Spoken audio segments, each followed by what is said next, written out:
Ecohanim joins us now. She is a Middle East expert and the former U.S. Deputy Special Envoy to combat anti-Semitism. Welcome to you, Elli. Elli, good to see you. So Israel, they're saying they've entered a new phase in the war against Hamas.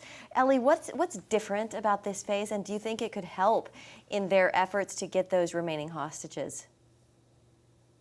John and Jenna, it's great to be back with you. And yes, what we're seeing is that since President Trump came back into the White House, Israel is much freer to prosecute this war against Hamas in the way that they really needed to do from day one, and were held back from the Biden administration. The key to that is that President Trump and the administration have now rearmed and resupplied the Israelis. As we know, Netanyahu revealed in recent weeks that Biden was holding up the munitions resupply, not just the biggest bombs, not the 2-ton bombs, but even the smallest amounts of munitions that they needed. And so the Israelis now finally have the open door again to fight for their country. And as your reporting just mentioned, the Israelis have now created a new east-west corridor in Gaza.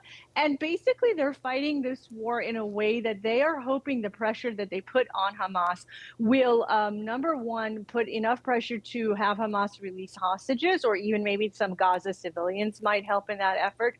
And number two, oust Hamas from power, remove them from the Gaza Strip, which has been, those are the two, goals of the Israeli government from the beginning of this war. And so now I think with the Trump administration's support, they have the capability to actually achieve those hopeful goals. You talk about that twofold objective and also the security zones, but with thousands of Palestinians fleeing Rafah, how does Israel balance its military objective against the growing pressure to limit civilian harm? Well, and that's when we see President Trump's leadership again. Look, President Trump went out there on the airwaves and he said that Gaza civilians need to be given the option to leave the Gaza Strip. There's no other population in the world where there is a war going on where they live.